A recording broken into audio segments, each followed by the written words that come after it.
Good evening, everybody. It is December the 8th, 2025. That means it is time for Scouching Live. Excuse me whilst I move my new little dashboard to be a little more in line with my camera here so I'm not staring upwards all night long. Welcome to Scouching Live. I am Will, the host of the show, of course. My glasses are clean. They were dirty right before the show, and it was really bugging me, which is why we're a minute or two, maybe a little behind schedule, but we're here. We're having a good time.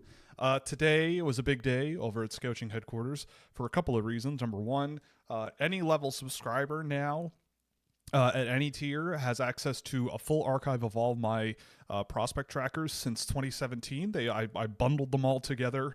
The way it was before on the site was a little unwieldy and a little bit something I've been trying to fix and make a little cleaner for years, and now it's a downloadable HTML file, very sortable, very customizable. You can play around in it and have some fun, look at different draft classes. My rankings are archived from in there. The 2017 one's a little bit out of date. There was like a lot of stuff that I used to do back then, or stuff that I didn't do back then that I do now, and I ain't gonna go back and compute all the data for that database that I do for databases these days. So, but since 2018, everything is in there, up to date and looking pretty good. So that took up a lot of time today, but it is launched and available for any subscribers in your account, or if you're a member of the Discord server, it's in there as well. I also spent almost all day when I wasn't working on that. Working on finishing up my reports for puck preps for the U17 World Hockey Challenge that happened before I went away. So again, Kev, if you're watching, I'm very sorry. I am working really hard to put them all together. I have one more game that I want to get through before I can submit the final one, but I'm finishing the two main ones today. Well, I finished one today, finishing the second one tomorrow, and by the end of the week, I'll have the last one done. And then I guess we move right into the Junior A Challenge, because that also started today in the United States. Trounced the Swedes today, so there's that. But anyway, welcome to the show. It's a lot of fun. I'm alone today, as you can probably tell. AJ's off doing his job. He'll be also gone Thursday. We'll see about next week. But, you know, you just get me for tonight. I will also mention a good friend of the show, Tony Ferrari, he put his ranking out on the Hockey News today, so you better go check those out, read them up, because that boy does the work. He's a hard-working one, and, you know, he has some interesting things to put out there for sure. I will say also, I meant to ask him earlier today to have him on the show. I forgot. I'm a bad host on my own these days with how busy I've been, but I did message him, and there's an open invite if he is available. So maybe we'll have a little surprise visit from Tony Ferrari at some point this evening to discuss his ranking and compare and contrast a little bit to where I am at with my own personal list. So, Tony, if you're listening or watching or whatever, and it is Wednesday night or Monday night and we're still live, you know, I'll send you the link and we'll hang out. But if not, that's cool. You know, you're also a busy guy with, you know, a family and things. So, you know, it's on me. But let's get going here. I do also I have this written in my notes before the show gets going today. I have two things I need to go over, and then we'll get into the chat. We'll start answering your Qs and give you some A's for your Qs. First thing, yesterday morning, in the morning, I woke up, saw my boy Lando Norris, McLaren, a return to the top spot in motor racing, in motorsport, as Lando Norris crowned the 2025 F1 champion in what I believe statistically is the closest final in the history of the sport. Of Formula One. I believe it was the closest final, which is pretty incredible. So I'm really into that. We're big Lando Norris fans. We have a portrait of him that was done by a very nice artist in Britain in our hallway. So now we have a Hall of Champions down the hall. We've got Lando Norris in the hall. We got Sebastian Vettel down there as well. And then in between them, we actually have I put the better half for an anniversary gift. I put the better half on a checkered flag at the end of a race, and so that's also down here as well. So Lando Norris, big congrats. We're an F1 household. We've been McLaren fans since the pandemic, when everybody became an F1 fan.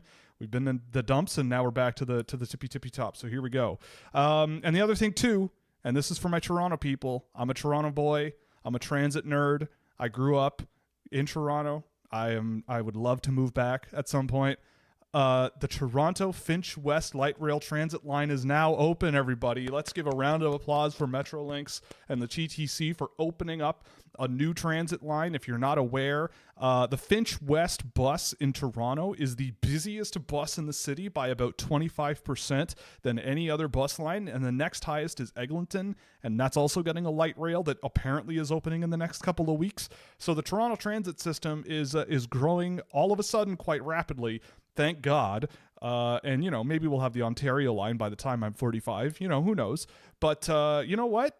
I think, people have been rightfully critical of the Eglinton thing in Toronto for a really long time. It's a total disaster. It's a nightmare. It's crazy. Nobody seems to think about the Finch one, and that one seems to have gone off relatively easily. Although I did see a TikTok today of a bunch of CBC interviewing a bunch of people on the street about it, and they all found, like, in a Canadian way, a way to complain about it and be upset about it and be like, it should have been done earlier. It's like, well, good, cool. Well, it's done. Anyway, congrats to the city of Toronto. I always love when the TTC map gets a little more complicated and a little more filled out because it's long overdue. But anyway, yes, woo transit indeed. Yeah, Toronto with we'll say a conditional win based on the state of the transit system in Toronto, which I still believe is underrated, but the bar is very, very low. Dude, thank you for the super chat right off the top here. A message from Brazil. All right. We're rocking now. We're the global reach continues to grow. Thank you very much for your donation. It means a lot. Hey, I see the demographics. It's pretty cool seeing where people pop in on it. It's great. I love hearing from everybody. Thoughts about Kindle and Horkoff? Yeah, Ben Kindle's not going to the World Juniors. He's being kept in the NHL, it seems, by the Pittsburgh Penguins, and why not? He seems to be fitting in really well there at this age, which I certainly did not expect coming into the season. Never in a million years did I think Ben Kindle was going to be in the NHL this fast. But I'm really happy about it. I loved Ben Kindle last year a lot. And I think for a guy like that, he's definitely outperforming expectations, but I think that is in a good way. He's one of these guys who I think just plays the game in such a good, strong, foundational way that just glues everyone together really well. The only real thing with me is like the barrier on his game is really only just like the level of intensity and physicality he can have off the puck, but his on-puck play, he was a machine in terms of generating chances for everybody. There was a ton to like about his game last year that I loved. And Will Horkoff, we actually were talking about it in the Discord server like 20 minutes ago, a little bit, not him specifically, but like a player like him, where I think if you ask a group of 10 people, I think a bunch of them might not have thought about a guy like Will Horkoff in that range of the draft in the late first round, but a bunch also very reasonably could have said that he would have been a good option there, because I think there is a relatively solid floor to him. I wasn't particularly a huge Will Horkoff guy last year, but the skill level and the strength on his feet, well, maybe not so much the skill level, but the strength on his feet and his ability to power his way to the net and his shooting ability were all really strong things there. Big, strong, good in the face-off circle. Not my maybe type of late first-round draft pick. A guy that maybe you wouldn't have to, especially in last year's class, maybe not try super hard to convince me to go after him, but I still think there were many other guys that were available that I would have really wanted to go after. Scoring a ton of goals this year. I think he's shooting like 40%, 35% or something so far this year, which is, not sustainable. You're more than likely looking at a guy who's maybe around 9 or 10 goals. Again, in the NCAA, you got to be really careful about the quality of team that player plays on and the quality of team they're playing against. But for Horkoff, I think it's like, I feel like a bottom 6 NHL center, and a solid one at that is not out of the question at all. He's got all the ingredients to do it. It's just a matter of is he the type of player I would go for in the late first round? And probably not, but I absolutely am not saying that it was a bad draft pick at all. I totally see where Pittsburgh is coming from, and I totally get it. But thank you very much for your donation. I think I know what this is about. If the other super chat, by the way, I thank you very much. I also appreciate the US dollars. I will take it. Not that there's anything wrong with Brazilian real, but I think it's real. I don't think it's real. That sounds wrong. And I will also say If the Brazilian is still here, or there are other Brazilians here or listening, I'm terrified of your language. I just came back from Spain, and I mean, I know there's, Spain and Portugal. Sure, there's some level of feelings there, some way. But I will say that Portuguese terrifies me. I think I'm okay with languages. Finnish and Portuguese, I don't know what that's all about. But so I don't know how to really pronounce much in Portuguese, so I apologize.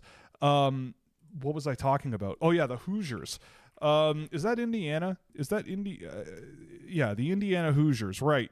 I don't know anything about college football, but it seems like this is a team that all of a sudden is a good college football team, which seems like big news. I don't know. I mean, I'll take your money. I'm more than happy to. I love that you've done this for me. It's great. But you're going to have to take the reins a little bit on this because I don't know anything about college football, really.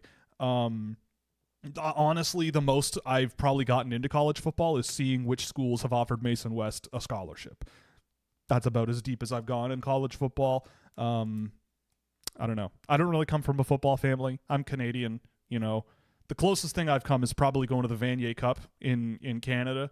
That was when I was in university, or I think the year after university. McMaster went to the Vanier Cup, and my alma mater got to go and represent, right? So anyway, cool. Yeah, I'm sure that, but the Hoosiers, as far as I know, is a pretty big deal for college football fans out there. All right, let's get into the chat here. I have no idea what Luka Krantz has done recently. What kind of player he is? Do you? What will Liam Danielson provide to Sweden? Right. So yeah, the World Junior rosters are starting to trickle out. Again, the data sheet that I make for the World Juniors, which will be available for subscribers probably like the day or two before the tournament starts. Like, it's usually a Christmas present. I've started to build it, and I will stay on top of the rosters as best I can. The recap I'm starting to put together probably this weekend, once I'm done with the U17s and the Junior A championship. But anyway, you asked about the Swedes, right? Luka Krantz, I saw him a little bit last year. I can't tell you too much about him. I always felt he was a pretty decent, straight line northbound power forward guy, good strength and skill through traffic and all that stuff. I feel like he's probably going to be more of a depth guy on this roster, more of a maybe penalty killer type or front of the net type player. I never was really super blown away with his game, and I feel like he's probably more of a bottom six guy here, especially considering most of this team he's the only guy that I have here who has not been mostly in a pro league or in college hockey this year.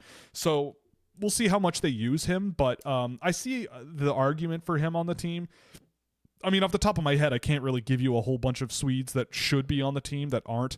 But Luka Krantz probably fits that like fourth line type role that Sweden kind of sometimes like to bring to this tournament. But I can't tell you too much about him. I haven't seen a tremendous amount. Danielson, on the other hand, I think we'll see a situation with Danielson similar to maybe someone like a Benjamin Rautiainen, who was drafted by, I believe, Tampa Bay after the World Juniors last year, who is, another sort of smaller-ish, skilled, finesse, pro-level player that's undrafted. And with Danielson, for me, with him, I see how he's so successful at the junior level, right? He's a high-pace, high energy type guy, pretty good skill. He's small and maybe not the quickest and most agile in terms of escaping pressure and working around pressure. And the defensive game for me with him was always a bit hit or miss, but I found him really hard to project to the NHL and high levels of hockey. I feel like the SHL, you can tell where he's at. It's a little, maybe a bit above his level right now, but still a guy who I think at the very least could have a long and good career in Europe at some point in some level of hockey over there. I think he'll be a good part of this group. I don't think he'll be a premier part of them, but again, he's more of this like finesse, sort of agile skill type guy who maybe just isn't an NHL player, but you can definitely see how he was so productive in the junior levels and how he was kind of catching some eyeballs a little while ago. And, you can also see maybe why NHL teams might turn away, but I feel like at the World Juniors, he'll be just fine. He'll be a pretty good addition. Thoughts on Jackson Cover? We did a game of him in the server last week. And he was really good. Cover's a guy who I struggle to really know what to do with. And it's not because I don't think he's like a good player or anything. In fact, I think the opposite. I think he's a really, really strong one. But the thing about him is like he has been playing hockey for a relatively short period of time, and that is, not a troubling thing, but it makes things a little more complicated. But I can't fault the competitiveness in his game. I can't fault the pure energy. He's pretty selfless. I'd love to see him get stronger. I think that's kind of a must for his style of play. I think he's going to need to work his way to the net a little bit more than he does. But I think in terms of as a sort of pressure absorbing playmaker and a competitive off puck energy guy, I think there's a lot to like there. He kind of reminds me maybe a little bit of a less refined and developed version of like a Denver Barkey type player, where there is finesse in his game and there is like that finishing ability and that fun factor, but the energy as well off the puck, but maybe not quite the same level of like physical strength yet, and maybe it's a little bit tougher to project him as he is. But at the same time, again, he's relatively new to the sport, which is pretty nuts. And look, if teams do their legwork and they interview him and the coaches and all that stuff, and they love him, and he's a top in this class 25 pick, it might be a little bit rich for me, but I could see where they're coming from, and the bet on his development trajectory and the curve moving forward and being part of London, I imagine he'll be a big part of that team for the next 2 seasons. Then I think there could be definitely a good development case there, and you end up with a good top 9, energy, physical guy for sure. The last game I did of him was much better than the last few I've seen. And so, if that continues to traject upwards over the course of this season, is traject a word? To trajectile, trajectory, but traject. Anyway, let's move on. The point is, by the end of the year, I could see Cover being a first-round pick for me. I'm not totally against the idea. He's not there yet right now, but he's not that far off, I don't think. Let me look. Cover is, he's in my top 50, and I feel like I could see him move up as the year goes on. What else do we have here? Sweden has no chance against Canada or the U.S. I don't know. Canada's looking like a pretty darn good hockey team. Again, I feel like I look at the Canadian roster this year and I just go, there are some gaps and whatever on the ice when they're playing. I'm sure there will be gaps that you could exploit, but I feel like a big reason if this team doesn't make it really deep, it will be self-inflicted, their own problem. Last year, I think you can look at that roster up and down and go, I don't know, it's a little bit questionable in a lot of areas. And a guy like Gavin McKenna, relative to other 16-year-olds or 15-year-olds, didn't quite have the tournament I think that an elite level player would be, whatever. But anyway, the point is that the Canadian team this year on paper looks excellent, at least in terms of scoring and offense, and their forwards are a really well-balanced group. But Sweden does have a really good team. It's going to be a great tournament. I can't wait. It's going to be fun. So, Tynan Lawrence, thoughts on him being slower than Caleb Malhotra and Oliver Suvanto and less hard to play against? Okay, so yeah, I know you're really hung up on this. This is a Discord member for sure. I know who you are. There was a thread going around on Twitter today about Suvanto and Malhotra being top centers in the class, and Lawrence maybe not being there. I don't know about that. Now that I'm looking at my list here, Lawrence is my number 4 center, or not Lawrence. Sorry, Lawrence is my number 1 center. Suvanto's number 2, Hextall's number 3, and Malhotra's number 4. I think Hextall, Malhotra, you could flip a coin. I think they both, I don't really care that much right now which one you like more. They're both, I think, really, really good players. Suvanto, I think, is going to be an extremely good, solid NHL player. Look, with Lawrence, I also haven't seen him much. I have a game of him that I'm going to do tomorrow, probably in office hours in the server, because I have not seen him with the Muskegon yet this year. But he's on pace for a 78-point season still, even though he's missed a bunch of games already. And that's a pretty darn good USHL season as a draft year guy. He's rocking an involvement around 50% right now, which is very, very, very rare. I would find it very, very difficult to argue a guy like Suvanto and Malhotra over a guy like Lawrence. But having that been said, it's the age-old discussion, right? You have the, in especially Suvanto's case, that guy's a refrigerator. Do you take the higher upside skilled two-way center who sort of is my type of elite player? Or do you think, I don't know if it'll work, and if it doesn't work in the NHL, like, is he a bottom six guy if it doesn't work out, yada, yada, yada. Whereas Suvanto, it's like, he can't not be a bottom six guy, really. Like, when you look at how he plays and how well he moves the puck and how physical he can be and how big he is and how young he is, what about future development? Like, where is he going to be in a year? And I think that's a perfectly reasonable discussion to have.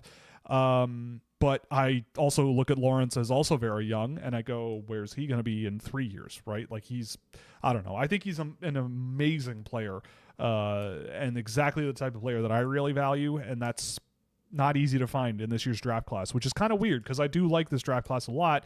But in terms of the type of player that I truly, really, really, really value in a class, there's not a ton of them.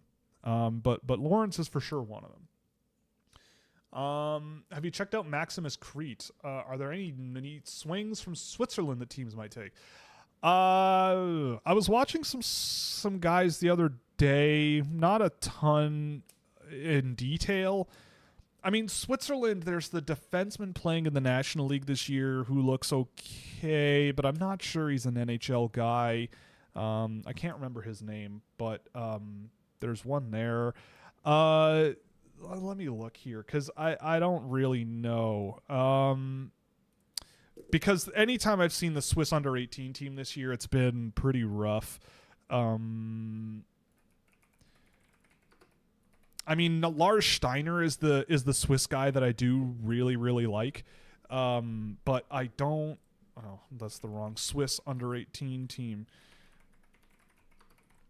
I just want to see the names who have played on this group so far this season. So the defenseman I'm thinking of is... I don't see him on this list. Weird. But yeah, just looking up and down this roster, yeah, I mean, I feel like with Switzerland, the next year guys are a little more interesting. Jan Daron is interesting, I think. I that's a guy who I want to see again in the National League. I haven't seen him in a little while, but okay, so it looks like he's played a couple more games there. I'll have to check the one on the 29th out that he played, because I've liked Daron when I've seen him in the National League. I don't really think too much about the Swiss Junior League. But other than that, there's not a ton, I don't think, in Switzerland. With regards to Max Crete, that is a London Knight. Right. I'm not super familiar with him. I don't think I've seen a ton of him, so I'll have to check him out. Yeah, it's him and Howry are two London Knights who I need to see more of. I've mostly focused on Cover so far. Wow, Cover actually has really picked it up. He's having a pretty solid year, it seems. Good for him. That's awesome. You love to see it. You love to see it. I know that's not a very good answer to your question, but you can ask me in a little while, maybe, and after I've seen a little bit more of these two guys, and we'll go from there. Have you watched any Seneca at all lately? Oh yeah, I have. I mean, I've had multiple people over the last few months go, "Hey, have you seen Seneca? Are you watching Beckett Seneca? Are you doing this? Are you doing that? Are you doing that?" Here's what I'll say. Number one, he's having a really good year. Like, there's no taking that away from him. I think that with him, I'll address a couple of things. Number one, me making him a depth player in my prospect pipeline, he's the single reason we're adding another tier for next season, which is complementary, where, you know, he's not a third line guy, but I don't think he is a primary line driver, you know, that is going to play all situations, you know, that you never, ever would want to trade like a core level player to me. But you put him with the right guys, you let him flex his abilities where he's really strong and comfortable, and you're going to get a really good player out of him, right? For me, it's like I look at a Beckett Seneca and I see a player who, again, it's that checklist of how you might coach against him. And I think the thing that I see when I see him playing with the Ducks, and he's playing with McTavish and Gauthier. And when I watch those three play together, not only is it, I think, a perfect trio to match up to enable each one of them to do what they do best, but I also feel like Seneca is the guy benefiting a lot from the other two. And I've really liked how all three of them have played. But I went back and watched my 2024 recap when Anaheim drafted him, and I saw some people online going like, "Oh, people thought Seneca was a wasted draft pick," blah, blah, blah, blah. And that's kind of why I don't really talk about things in that context in the immediate aftermath of a draft. Like when Seneca was drafted 3rd overall, I kind of in the video like saw the appeal. There were things about his game where I went, okay, like you're drafting a guy who you're betting on his development curve continuing. You're betting on things to go a certain direction from here so that he surpasses some of these other guys that I think get more attention. I mean, to me, I look at an Ivan Demidov and I still would rather go with a guy like that for sure. But with Seneca, you still do see that skill level, the playmaking vision, all of those things, that individual ability that was absolutely there. I don't think anybody was disputing that he wasn't talented. And I think when I watch him live, I see a perfect example of what I've talked about a few times on this show this year, where the individual player almost matters. It does matter way less than the group you play them with, right? At the most, you are 1/5 of the players on the ice for your team.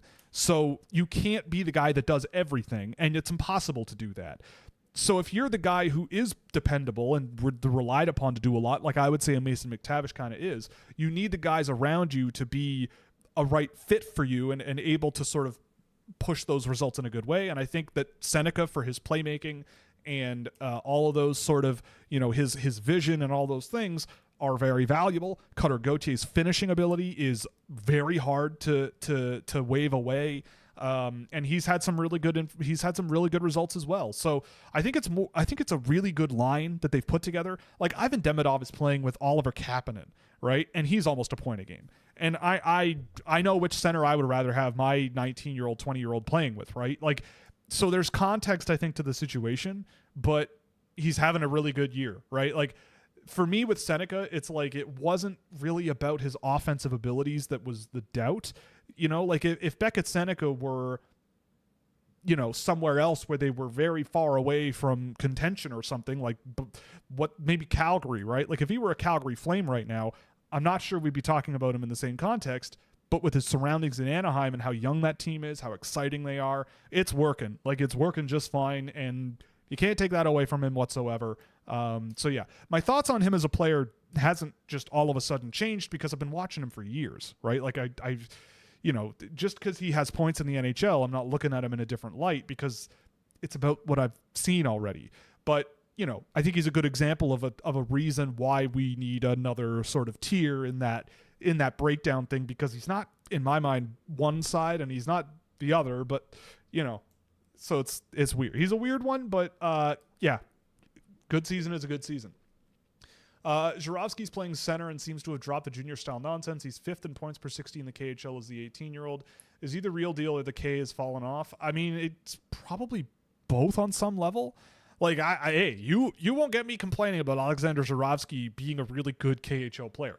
I will not complain about that whatsoever, right? Like, again, I could see why Montreal would have him where they had him on their board if 17 or whatever it was is a fact, right? But the KHL has fallen off. Like, there is, not only is there half as many imports in that league as there were before, but the quality of Russian defensemen in general, notoriously throughout the history of time, is not necessarily positive. And ever since the thing that occurred in Russia a few years ago, and there has been a significant international, scheme, so to speak, to affect the economic abilities of Russians, there is an increasing mismatch and increasing, I would say, like Band-Aid over a crack in your foundation type thing going on, where the haves are becoming much more, haves, and the have-nots are definitely kind of falling apart a little bit. But that said, I'm not going to complain, right? It's still a good league. It's still a very good international league. so for Zhuravsky, like I didn't expect this quickly. I thought he'd be a VHLer this season and push his way into the KHL, but I'm pleasantly surprised. I'm not going to complain because I think that the skill level and the creativity in his game is the real deal. That I've said that many times. Like in terms of pure creativity and skill level, he was probably amongst the best in the draft last year. It's just a matter of like, again, like I don't know how you frame the argument to me without the benefit of hindsight. I don't know how you frame it to me like this guy's one of the best guys in the draft because he's in the silver division in the MHL, right? Like anytime I like a player in that level, people say, but he's not competing in a good level of hockey, so he's probably never going to work out. But then, you know, you do go for it, and it kind of seems to be working out so far. And so it's like, which one, you know, where do you fall on that fence? And I don't know the answer to that. But for me, for him, second round pick, sure, absolutely. You know, like if you really believe in him, if the coaches really believe in him, and everybody, and there's a lot of momentum behind him, I wasn't going to push back because I love players like him. So you know, if it gave me a little bit more reassurance, then I would be all for it. And so it seems like a good bet so far. So far, so good. Where do you see Horenko fitting into a lineup? Well, I have a game of him to go with in the next couple of days, so I'll know better. But Horenko has been sort of slowly tumbling down the list, mostly because I think I've liked other guys a little bit more. The thing with Horenko is that I think he's a big boomer bust type guy. I mean, there's skill out the wazoo with him. I really like his one-on-one skill. I think he's a pretty decent puck distributor.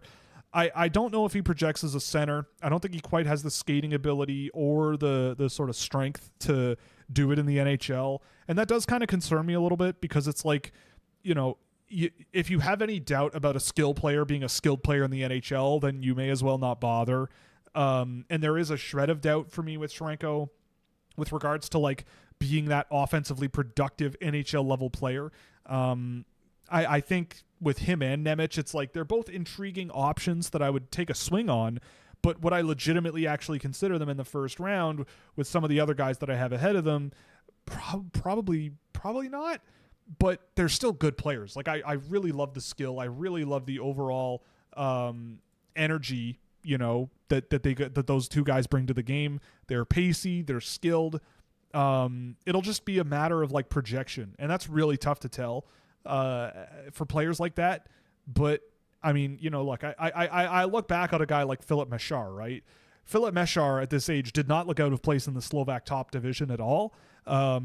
It's just now looking back, it's like, again, that bar is really high for skilled guys, right? For Mesar, watching him at Laval last year, I didn't think he was bad, but I still just, it was like, it's just, he's not quite fast enough. He's not quite skilled enough. He's not quite as good a distributor as you really want, but he's trying. Like, there's just so much, like, there's so much that he does right, but it just doesn't come together enough at a level that gets you the job done in the NHL in a job that he's going to want. And I'm not sure if Horenko breaks through that either, but it's definitely in that range where it's like I'd like to take the bet. You know, if he's like a second round pick or a third round pick, I'd take the bet.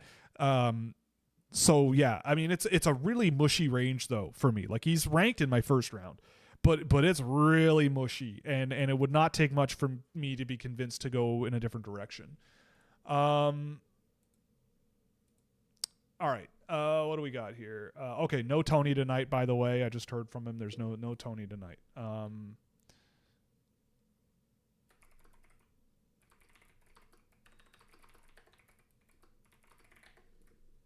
Okay. I guess I just committed to him that my rankings will be done by next Monday. So if you're a subscriber to the site, you'll get those first. I guess I have to get to work on those. I don't know why I put more work on my plate than I can handle right now. I don't know, but there you go. There's an announcement live on camera. Can you explain the Russian junior system for a confused North American who does not understand how it works? Specifically, the differences between the VHL and the MHL. Right. So the MHL is essentially the CHL. Right. There's two conferences in the MHL. There's an East and a West, and they're split in half, a gold and a silver division. So there's basically four conferences, and they all kind of stick to themselves a lot of the time. So the best of the best play against each other a lot.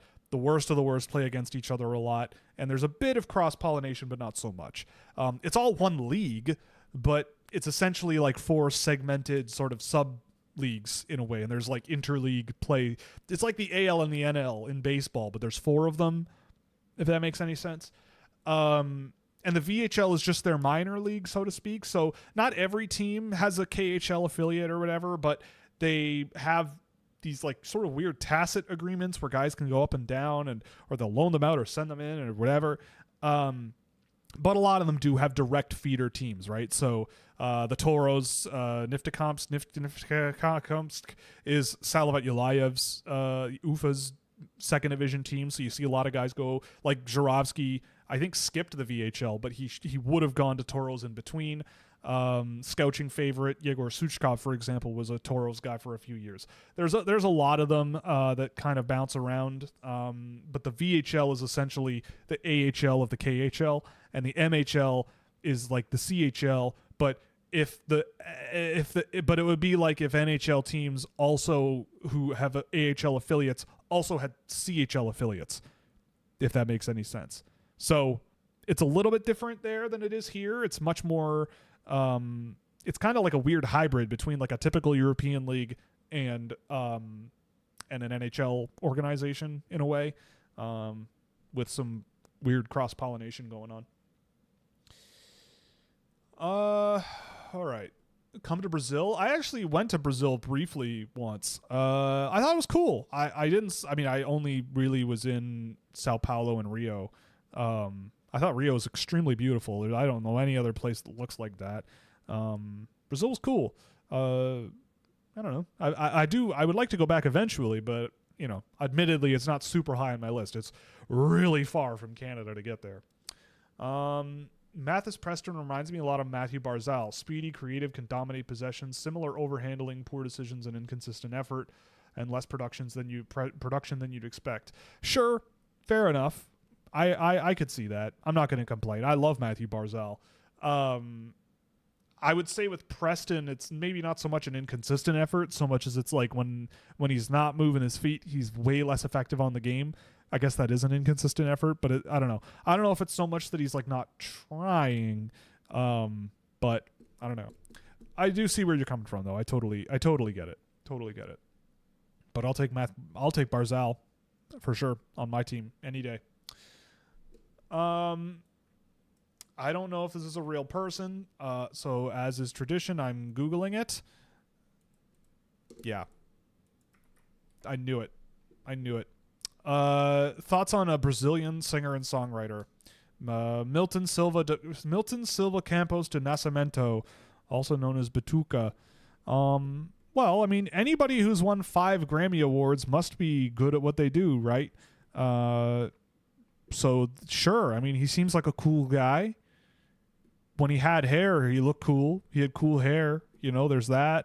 I'll have to check it out, though. I don't know anything about this person, but I'm open to all types of music and everything. And yeah, he played the North Sea Jazz Festival, I see. So he was cool enough for the Dutch, and that means he's cool enough for me.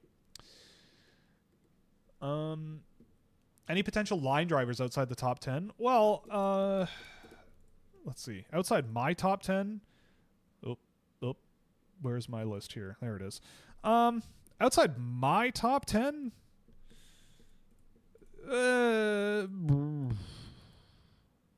mean, like, if they really have their head on straight and are really playing well, Hermanson and Novotny, but they're kind of frustrating to watch sometimes.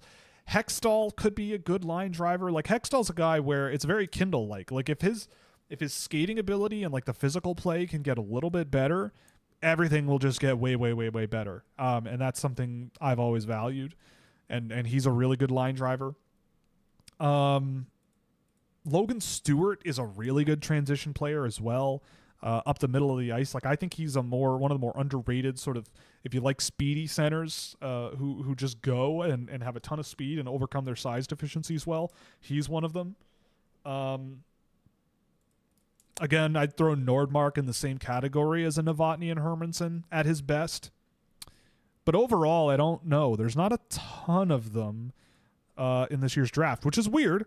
There's not a ton of them, though, but that's weird. Yeah. Not a ton, but it's weird. I know you were getting tagged in the clip on Twitter, and I bring him up basically every stream, but Denver Barkey continues to be a rock star. I'm intrigued to see if the Flyers bring him up this season. I did, yeah. Thomas Williams, shout out Thomas Williams. We go way back. Had the pleasure of actually sitting and watching a Denver Barkey game with him for his show last year, which was a lot of fun. And I think we went through some good stuff on Barkey in that game together. I saw that clip. I mean, I've seen Barkey do that for years, right? Like that's kind of what he does. It's why I love guys like that. Again, like this is kind of the point that I'm trying to kind of bang home with the work that I do, right? Like I would happily have an NHL team where Denver Barkey is in my bottom 6, and if we're talking bottom 6 players that you feel really comfortable with in your bottom 6, as a late first round draft pick, then he was in my first round, right? Like he was my late first round because I just felt like the energy floor, the style of play, the jerkish way he plays the game at times, just the leadership by example in a way that I could use just blatantly obvious to me when I watch him play. Absolutely was something that I always really valued. And he was a guy he's a guy I've been watching since he was 16.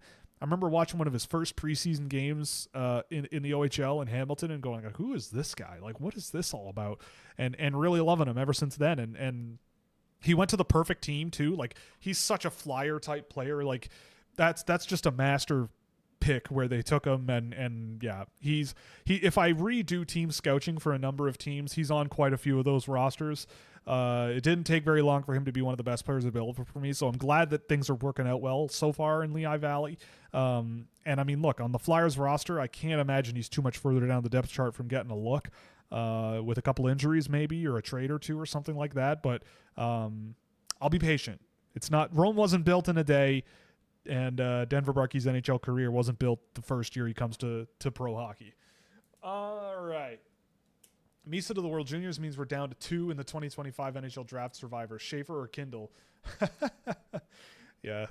I mean, I don't know why either of those guys are going to the World Juniors. They're both doing just fine, it seems, especially Schaefer. Although Schaefer on Canada,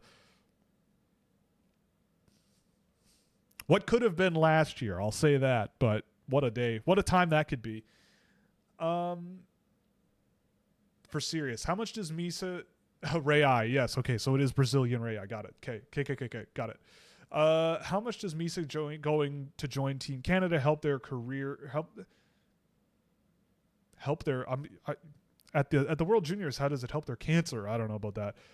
Possibly the best player at the event. I mean, he should be one of the better ones. I mean, Ivar Stenberg is probably going to be insanely good.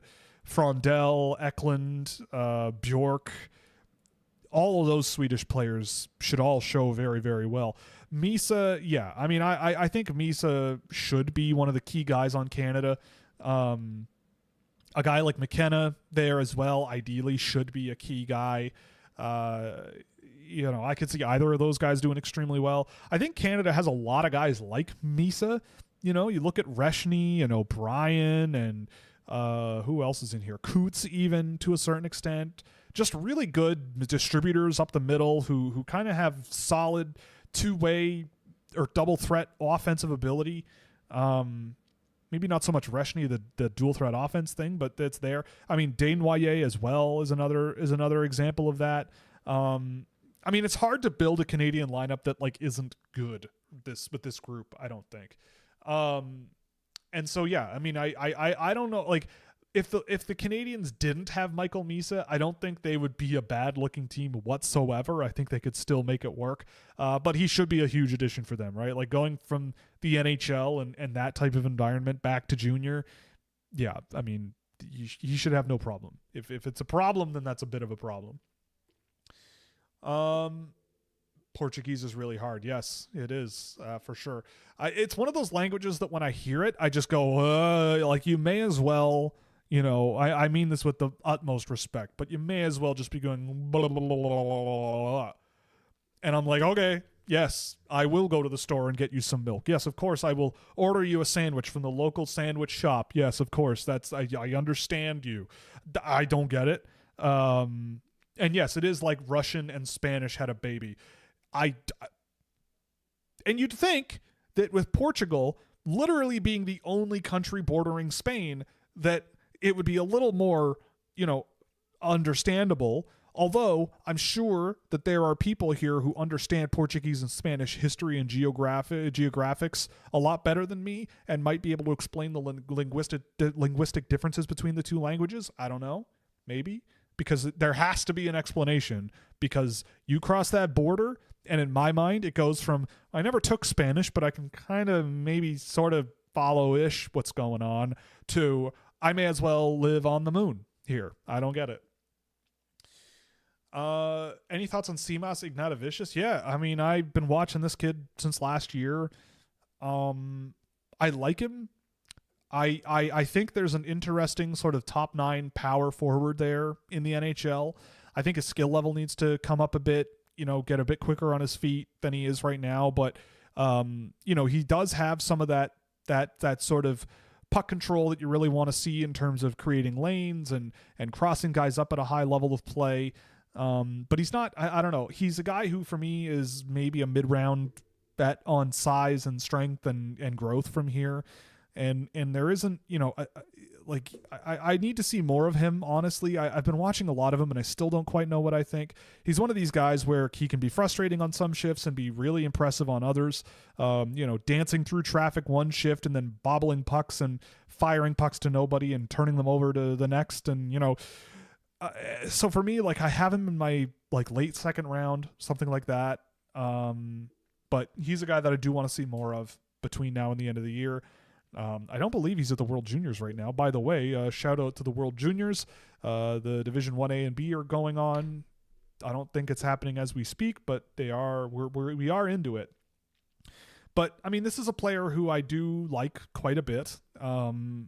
I think there's a lot of upside. I think there's a lot of growth potential in his game, and I'm hopeful. He's got all the ingredients you could want.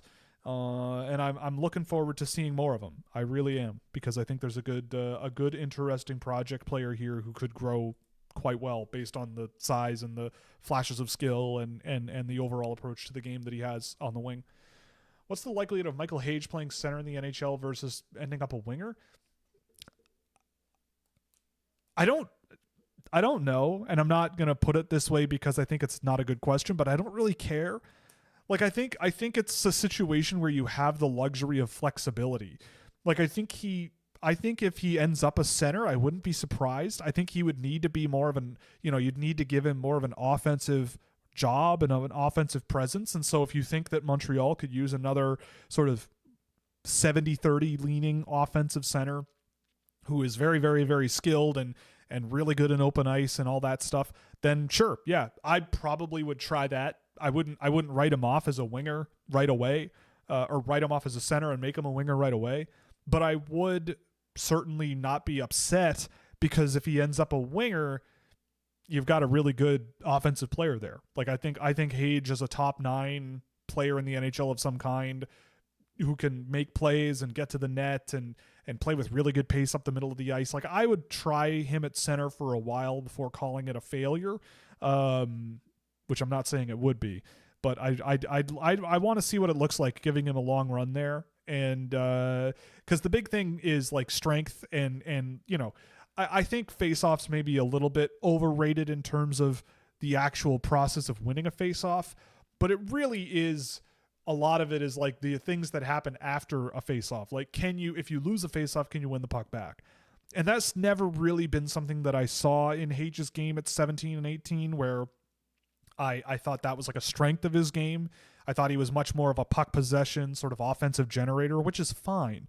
I'm not saying that's bad, but he is a guy where I think that the physicality and the intensity level and the ability to generate turnovers, if you're going to be a center who may not be that big, strong face-off winning guy, that's going to be where you need to make up that ability.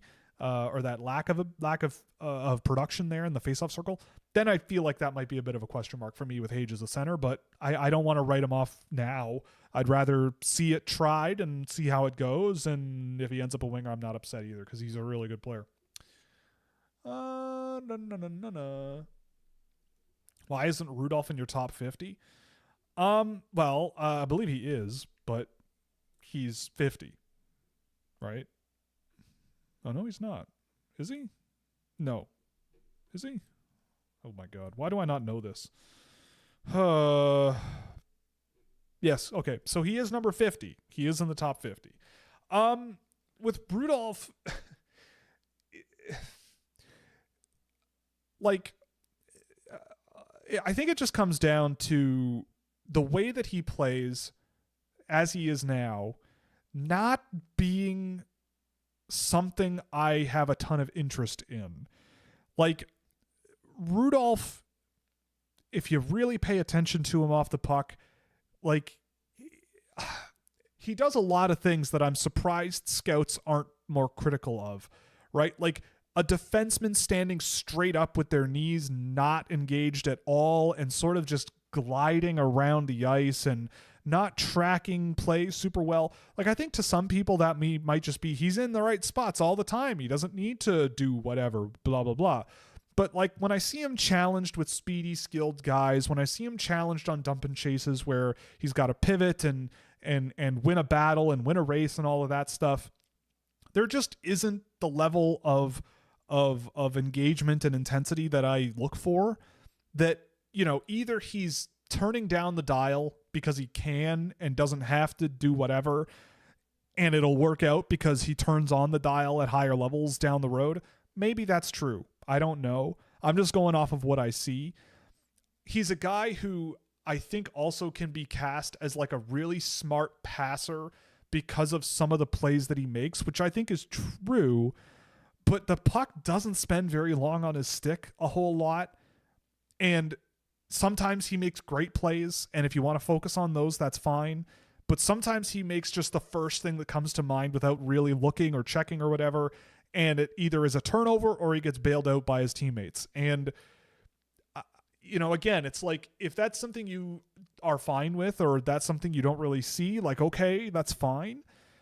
But I when I watch players, I look for guys where every single shift I go, I see this guy as he is. I could see a player like this playing on an NHL team that I would build. And I wouldn't be frustrated. I wouldn't be, you know, annoyed. If there is things about their game that's frustrating, do they make up for it in other ways that I can sort of get over and move past and work with?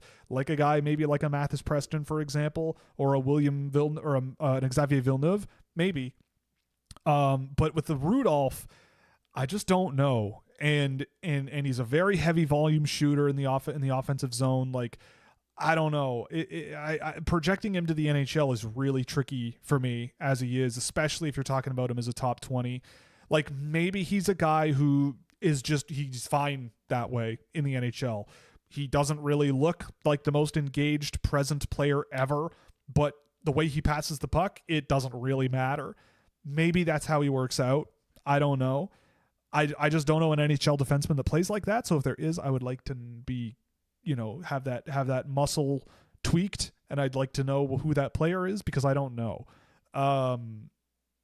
So yeah, like for me with Rudolph, it's like, who would I rather have? This guy, you know, and I just, because I look at him, I look at the way he plays and I just go, I don't know what the job will be in the NHL outside of sometimes making really, really good 2-line passes out of his own end and having a nice shot from the point.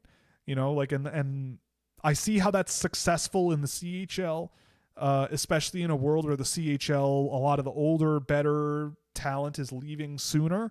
I could see how that works, but I have my doubts, I guess. Okay, so the guy's music is really good. Oh, we got another super chat all the way from Brazil again. Thoughts on... Oh, so we did... Okay, so yes, we just did Mr. Rudolph here.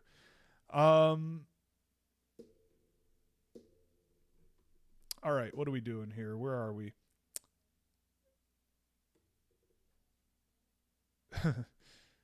Do you have Noah Ta'amu ranked? He is on my watch list. I think he's an interesting potential depth guy.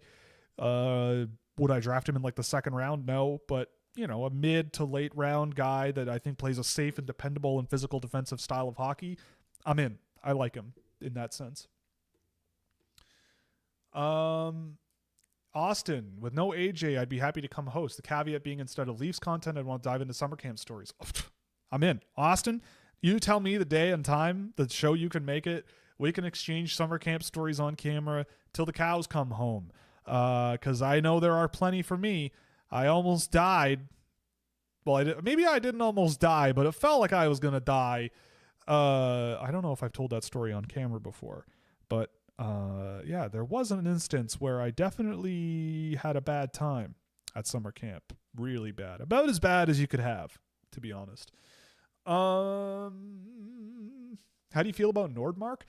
I want to like him a lot. I think Nordmark is one of these guys who has some of the best, like one of the smartest hockey minds in the class, but I just don't know if it's an NHL level player.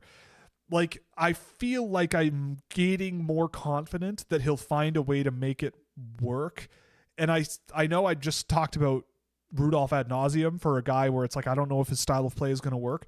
But with Nordmark, he does have the feet. He does have high-end skill. He does have all of these high-end traits that do come out, but the defensive engagement just is kind of not there. And for a winger, I can kind of forgive that if you make up for it with that sort of like offensive playmaking. And he does elevate the guys he plays with, like a goal scorer playing with him will score a lot of goals, right? I just think that's the way that he plays. So I think, whereas with a guy like Rudolph, it's like he's a defenseman where his defensive game and his approach defensively is questionable. That to me is a bigger problem than a winger who kind of has engagement issues and maybe doesn't, whatever. But I think that the role in which Nordmark thrives, you can maybe get away with it. But he's a tough one. He's a tough one to crack right now.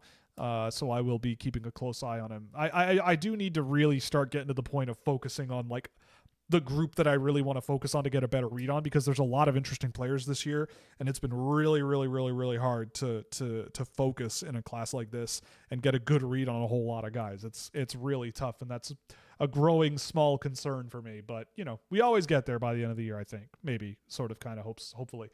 What is Bowie's floor and ceiling? I really like him. I think he does have that sort of energy level, that Denver Barkey style skill and energy combination that I think probably could be a first round selection, late first round, but people will look at his size and maybe the distribution ability that he doesn't really have so much of, and rightfully be concerned, and he might end up a third round pick or something like that.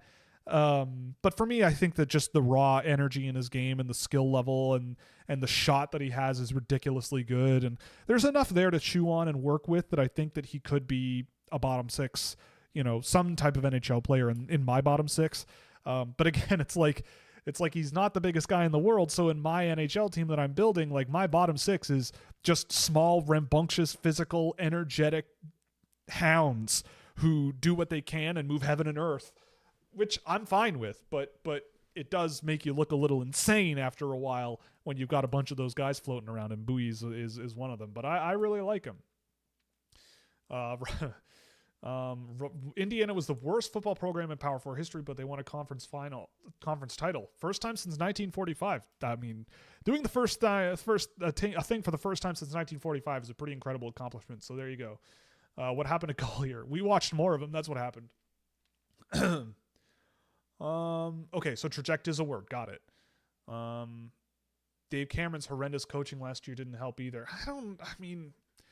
I don't know if that was so much the problem. I think Canada's team last year was a little overrated. It was like Easton Cowan and Gavin McKenna, I think, if I recall correctly, as their like premier guys. I mean, they did leave some really talented offensive players at home.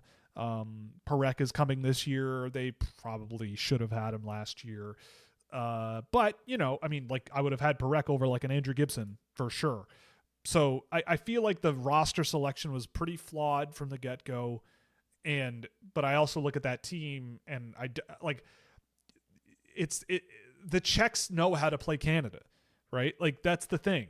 If the Canadian junior team, this is the Canadian World Junior team are the late era Kyle Dubas Toronto Maple Leafs, where if you pressure them, if you forecheck against them hard, if you press them, you can grind out wins.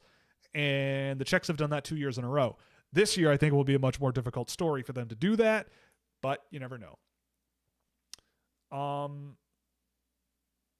That kind of dawned on me when you're talking about the Avalanche, but what type of player would you want your fourth line, and any guys specifically you enjoy watching? I mean, we kind of just talked about it with guys like Bouilly or guys like, I don't know, Kasper Justavar Karlsson this year, or Lars Steiner, or heck, Logan Stewart even, or, Maddox Dagenet is not a controversial one, but like those are the types of players that I'd fill my roster with, right? Like my approach would be like a Gegenpresse, if that's the proper German pronunciation, right? Like it's just you press, make quick plays. You don't need to be incredibly fancy, but you do need to be selfless. You do need to attack. You do need to put in the work, and you got to roll everybody capable of doing that. Like that's my approach to the game. That's how I would try to build a team. That's how I think you win. But at the end of the day, maybe not everybody can play like that or whatever. But to me, I think that's a huge reason why Colorado is doing so well, because they value the types of players that play like that. And I think that in the meta of the NHL these days, that's the logical step for me, past where we've been with what people are focused on right now. We need to watch the Gollier game David was obsessing over. Yeah, I mean, that's on you, man. If you want to do it, you can do that. I don't know. I will keep watching Gollier. I know I've seen better of him than we watched in that game. He'll be at the World Juniors, and that'll be very intriguing. Watching him play at the World Juniors, he'll probably play quite a bit. That'll be interesting. Who are the most physical players in the draft this year? Well, let's see. The easy answer is to just sort by, at least so far in the data for me this year, like who's hitting the most. Honestly, I think the answer right away from my experience is going to be Lars Steiner, who is a silly, crazy physical guy, which I did not expect going into this season. Juho Piiparainen is pretty physical. Ryan Brown is small, but I think he is an interesting forechecking type player. Casey Mutrin definitely is part of that group. Ilya Morozov, I think, is also a pretty good checking player in this draft, a pretty good physical player. Landon Haffley's thrown his weight around, but I don't buy it as like a long-term part of his game, maybe. Piiparainen, Logan Stewart has thrown his weight around quite a bit. Justavar Karlsson is crazy. That guy's out of his mind. But definitely like Steiner, Mutrin, Morozov. I mean, from what I've seen of Ryan Brown, I'd throw him out there, but like that's kind of just his style of play. Axel Bronco Larson, the defenseman, out of Sweden, out of Frölunda, the Swedish Norwegian. He is also a bit of a meanie pants McGee, but Piiparainen's also part of that group. There's a few good ones this year in my view. Compare rosters from this year's team to the last year's team. Which would be your preferred lineup? This one for sure. I would absolutely want to have this Canadian roster over last year's for sure. I don't even need to look. Do you think Canada wanted Xavier Villeneuve on the team but was worried about his size, so they went with a similar player in Carroll's? If that's the case, then I think they're wrong. But whatever. I mean, I don't know if Carroll's is a lock to even make the team. Like, looking at this roster up and down, who does Villeneuve realistically knock off the roster? I mean, obviously I have the guys that I would have him playing over. Like, I have him ranked higher than Verhoff right now. But like realistically speaking, I can see why you'd rather have a Verhoff and an Aitchison and a Smith and even a Brunick on the team because of the sort of physical nature of their game at times and the bigness of their game, and that's something you might want to have. I don't know. I mean, look, I would imagine that it would be hard to leave Villeneuve off the roster next year. I think that would be quite shocking if he was left off the roster next year. I think he is good enough to play at this tournament this year. I think he's better than some of these guys, but I don't know. I've kind of just resigned myself to the fact that he, if you have two defensemen who you think are offensively productive and confident and skilled and all that, you're going to go with the one that's bigger. That's just the way that the world is. So I can't say I would agree, but I don't see. I don't know. I mean, of all of those defensemen, a couple of them are not going to make the team, I think. If Dickinson ends up there on the team, then that pushes another guy out. And maybe then if you've got Parekh and maybe Dickinson there and even Smith or Aitchison for that matter, Villeneuve is more offense for sure. And that might, even in my books, that might be a lot of guys that you are hoping for a lot of play in the offensive zone with. But we'll see. I don't know. I love Villeneuve to death, to be honest, but I'm not surprised to be, it's fine. I'm fine with it. Thoughts on Elliot Friedman linking Quinn Hughes to the Pittsburgh Penguins? Is that a thing that he did? That's crazy. I mean, I see why the Penguins would be interested. I don't know what they would give up to get Quinn Hughes out of there.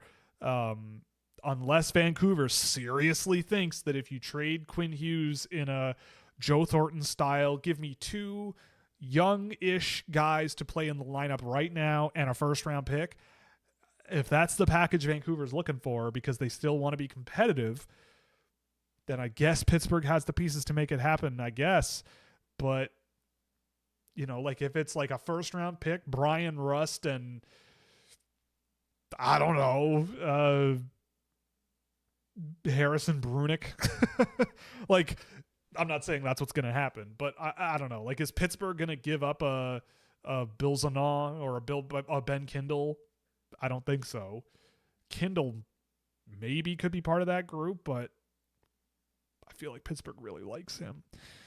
I don't know. It's Quinn Hughes. Like, for Quinn Hughes, I feel like you'd probably give up a heck of a lot. If it's the Devils, man, and they have all three of those guys playing together, then I don't know.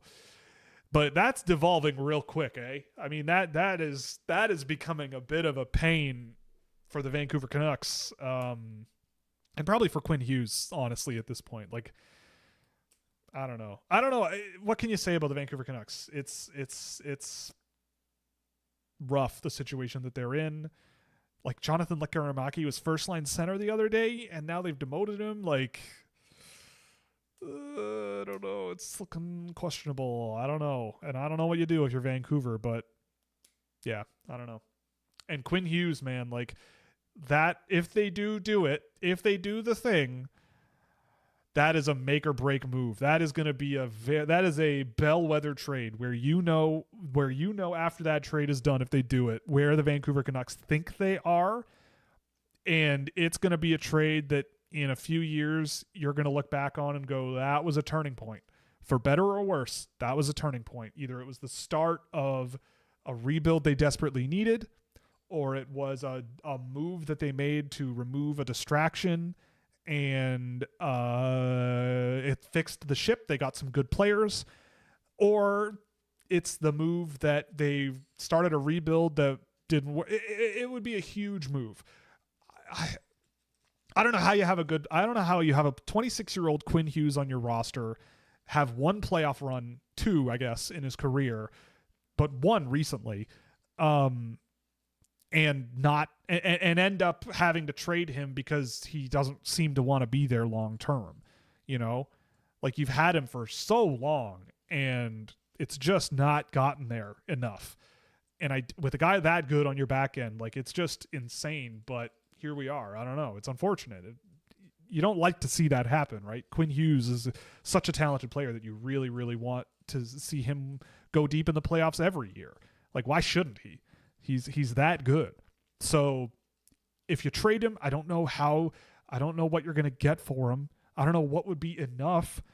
And look, if the Pittsburgh Penguins are interested, sure, but it seems like a lot of people are talking about New Jersey, and they have talked. So if it's a Kachuk situation and the list of teams that he's willing to extend in or go to is pretty low, I mean, the Calgary Flames have gone a certain direction since trading Matthew Tkachuk, and the Florida Panthers have gone a different direction. So, yeah, I don't know. We'll see what happens, but it's interesting. It's becoming very interesting very quickly.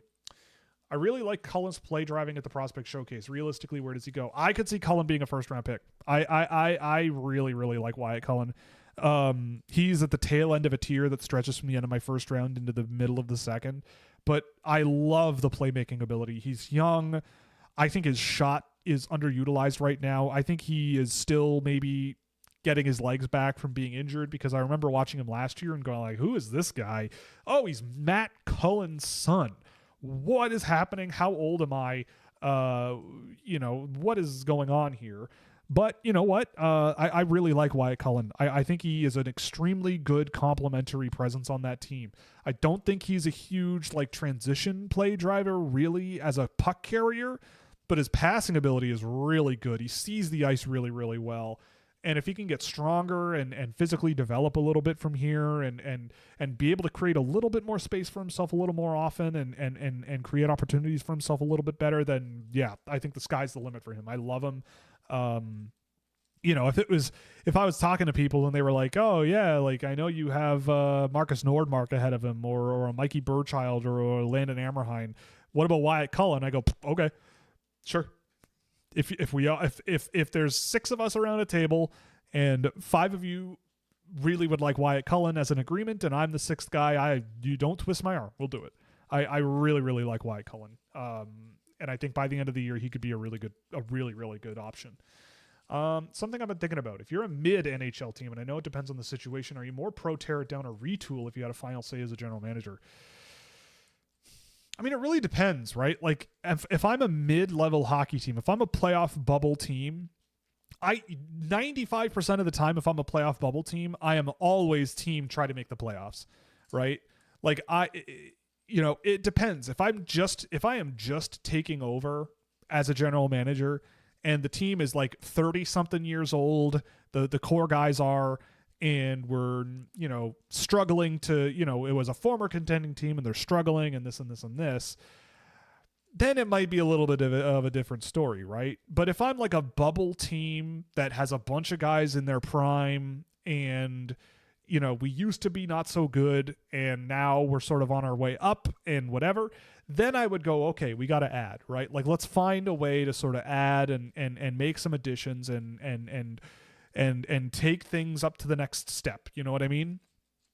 I will say I'm never pro tank, right? I am never pro trade everybody, get the draft picks, be bad, and build up from zero. I'm never that guy. I think you should always try to field a competitive team. I think you should always be trying to go, how can we find ways to win games with the guys that we've got? What do we need to help us win sooner?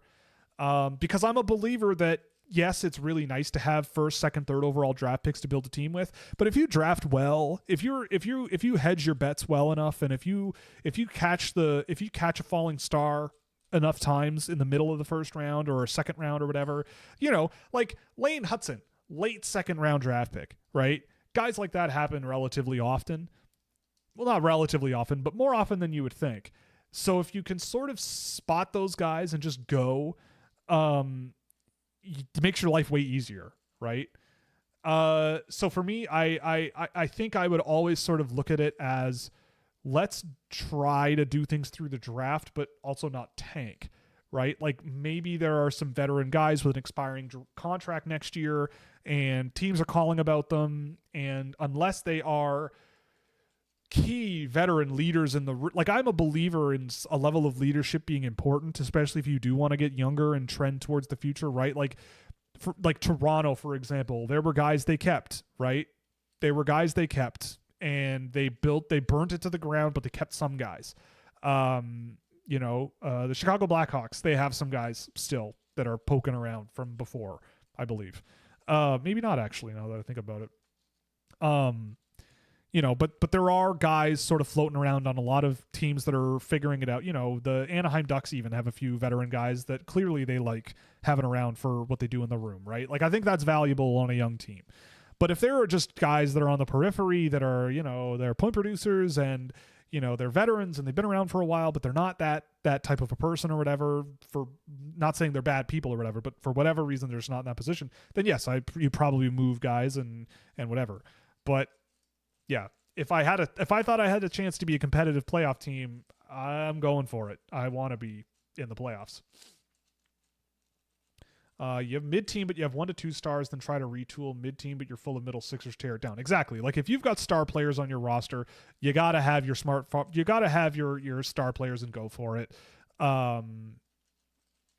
Just, you got to be smart about it. That's the thing, right? Like look at Toronto.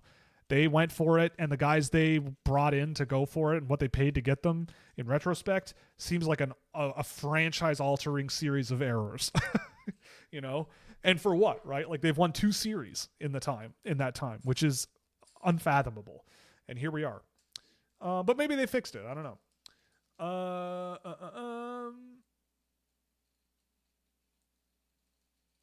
I think he Seneca pushes the needle for complimentary guys like Gauthier and McTavish. I mean, that's the thing. I think they all push each other. That's the point. Like they all fill in each other's weaknesses and they all like reinforce each other really, really, really well. Right? Like I'm not saying he doesn't drive play, but he benefits from those two, and those two in a way also benefit from him. Like it's very synergistic and it works. I still feel the same way I feel about him as a player. That's kind of it, right? Again, it's not so easy as saying this guy is good and this guy is not. Like that discussion is a non-starter. It's not the point. It's what does this player bring? What does this player not bring? What do we need to surround these players with such that the mixture works? Chemistry, right? Chemistry is a science where you combine ingredients to make something that is greater than the sum of its parts, right? So for me, it's finding out what those parts are. And then the later job is, okay, we've got these parts. How do we assemble the chemical we need? How do we make that reaction as strong as physically possible, right? And that group seems to be doing it just fine in Anaheim so far. Have you seen Diorio since he came back, and what do you think of him? I've only seen him at the Prospect Showcase. I thought he was okay. I didn't think he was like a huge needle mover there, but I haven't tracked a game of him yet. He's one of the few guys I haven't gotten to yet, and he's on the list though for sure. Ever since I went away, I've got to catch up on a bunch of dudes that I've done games on already. So I'm gonna be a busy boy for the next little while. If you want to be part of it, you can join office hours in our Discord server and have a good time. It's just you got to subscribe to Scouching.ca if you want to get access to that and have a fun time with some cool people. It is fun. Who do you think will win Survivor? Sophie. The Sophie that's left over. Sorry, spoiler alert. But yeah. I think in this season's Survivor, again, spoilers. So, mute the stream, and if you mute the stream, I will go like this when I don't know. When we're done. But in any case, if you don't care about spoilers for Survivor, I think that this season has been very interesting. The thing that pisses me off is they told us which one of them is going to be on season 50, and if that wasn't the case, I feel like this would be an all-timer. I feel like this season would be an all-timer because the Savannah Rizzo story to this point has been bonkers. The fact that Rizzo has had an idol that everybody knows about since basically the first couple of days, and they still have not even flushed it yet, is an abomination to the rest of the play. Like, they should be like ashamed of themselves in a way. Like, it's like you gotta at least get him to play it at some point. Like, you might think he's on the bottom, but you gotta get that thing out of the game, right? And then the time that someone did flush an idol, they didn't need to. Like, it's crazy how that game can shake out. I mean, I do feel like, though, as well, this season, and it's part of the problem with Survivor these days, is I feel like they are they're casting people who are very bland and very just happy to be there, and they don't have a whole lot of personality. So the show focuses on those who have a lot of personality, when in the real game, like they might legitimately be the people with the personality might legitimately be the people kind of on the outs, right? I look at a guy like I look at a person like Savannah, right? I know people have been critical of her and some people have thoughts about her on that show and all that stuff. And I do think she's shown some things on camera, things that happen. There are things sometimes where I kind of go like, I could see how some people might be a little bit uncomfortable around you.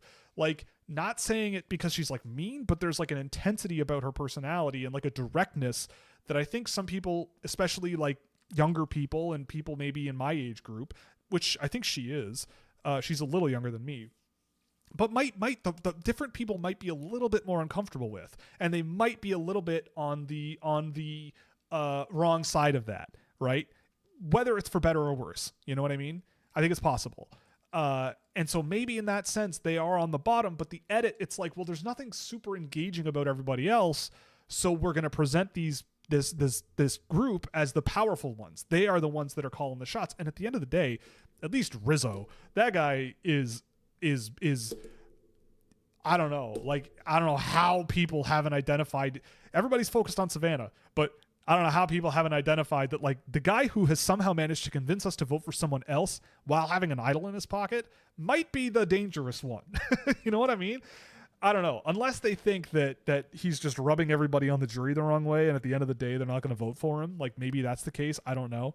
But I think it is a big thing where it's like people don't really understand because they're not there, and that the edit portrays what the edit can portray, right? Like, it's very, like, that's the beauty of the show in a way, where it's like the edit can show a story to us, but it might not be the whole story. It definitely isn't the whole story, and you hear about that sometimes. But I find that really interesting. It doesn't annoy me, but I find it interesting.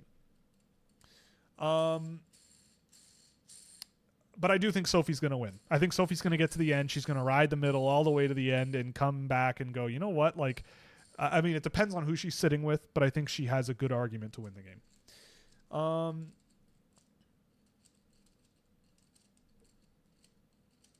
I watched both him and Demidov, and I'm not sure I see Seneca as a complimentary guy, and Demidov is, I don't know. I mean, I see, I don't know. Like, we talked about Seneca a bunch already, but I see Demidov as an all-star play driver, like an all-star playmaking, elite level scoring playmaker who could shoot the puck more.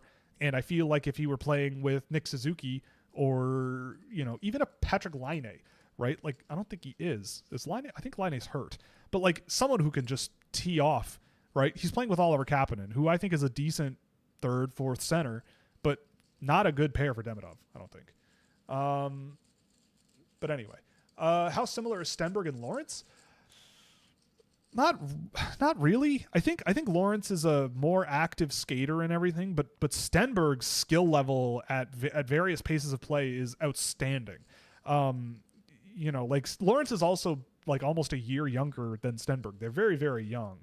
He's very young, and I think with Stenberg though, his hockey sense is just unbelievable, and his playmaking and his skill under pressure and his confidence, like, it's just insanely good. He's gotten even better now than he was at the beginning of the season. Like, looking at my top 6, I don't know what to do with them. I really don't. I think there's a really good example or a good argument to be made for literally any order of those players.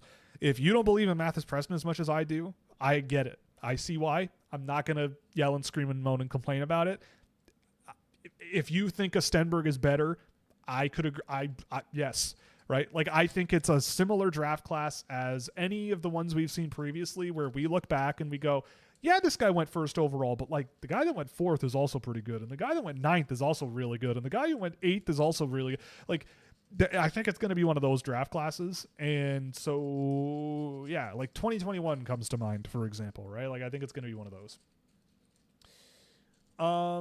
But I don't think they're super similar, but I think Lawrence is more of like a puck possession, transition, play driver type guy, and Stenberg is more of a just finesse, chaotic, translatable playmaker that tries a little bit defensively, maybe, but doesn't have as much success, I don't think, that a Lawrence does. But That's me being nitpicky because Stenberg's pretty darn good. What would it take to convince a team to take a shot on channel favorite Nachi Thor and Yana Quarantana Punt with the last pick of the draft? A lot of Everclear, probably. Maybe some absinthe, like vintage absinthe from like 1722. The stuff that like makes you go crazy. I think that would probably do it. Or how about this? An NHL general manager hires some 21-year-old schmo out of university with a computer science degree and goes, "You're our new Excel mastermind, man. You can make our 7th round draft pick. I don't care who you draft." And they don't care about their job security and just go, "I'm going to draft the kid out of AAA hockey U18 in Ontario or Quebec who's from Thailand and has never played at a high level of hockey whatsoever in his entire life. I'm going to go for it." 5'9" defenseman, by the way. I think then it might happen, but I don't think the number of general managers willing to do that is probably low, and the number of people who are willing to take that job and do it and want to keep it is the percentage of people who probably want to keep that job is probably 100%, but you never know. There might be an ultimate troll lurking in the shadows somewhere that at the end of the day makes that kind of a decision, and it would be hilarious, but I don't think it'll happen because it's your job. Your job is to do well, and I'm not sure that's going to be it. Would people think he's the modern Sugimoto? Yeah, the Taro Sugimoto, in case anybody doesn't know, the Buffalo Sabres, I don't remember what year, but to make a mockery of how ridiculous the NHL draft was, the Buffalo Sabres drafted a Japanese hockey player, Taro Sugimoto, from the Tokyo Katanas, I think, and he got marked down as a real person, but he wasn't real, and nobody noticed for a while, so there's that. Taro Sugimoto, the greatest player to ever live, in my opinion. The greatest player to never make the NHL, in my opinion. Is Scouching big enough to make a bid on HBO Warner Brothers? Not quite. The bank wouldn't give me the loan for that. I own a home. We got a line of credit. That does exist. Most people do. It's not that much. It's not $8 billion, the Paramount thing that came out today that they put a bid out for. So yeah, unfortunately, I'm a little bit out of competition right now. I love my subscribers dearly. I want to treat them the best we could. I would love to have a Scouching Harry Potter crossover, a Scouching Game of Thrones crossover, as much as the next person, but it's not in the cards, I don't think. It's not in the cards, but what a crazy debacle that's going to turn into, eh? Holy smokes! For anyone who's a business nerd like I am, that's going to be an interesting story for multiple reasons. Canada could have Celebrini and Schaefer on the roster. Does having the best kid in the age group in the NHL devalue the event? No. Look, does it devalue it to you? Right? Like, do you still enjoy the tournament? Because if the answer to that is yes, then who cares? It's a hockey tournament for young adults and children, right? At the end of the day, it doesn't matter for a talent, a talent observing person like myself who has a vested interest in understanding how they play at that tournament. Then sure, it matters. But the presence of Macklin Celebrini or not, he's one player. It would be really fun for Canada to have him, but he's not there,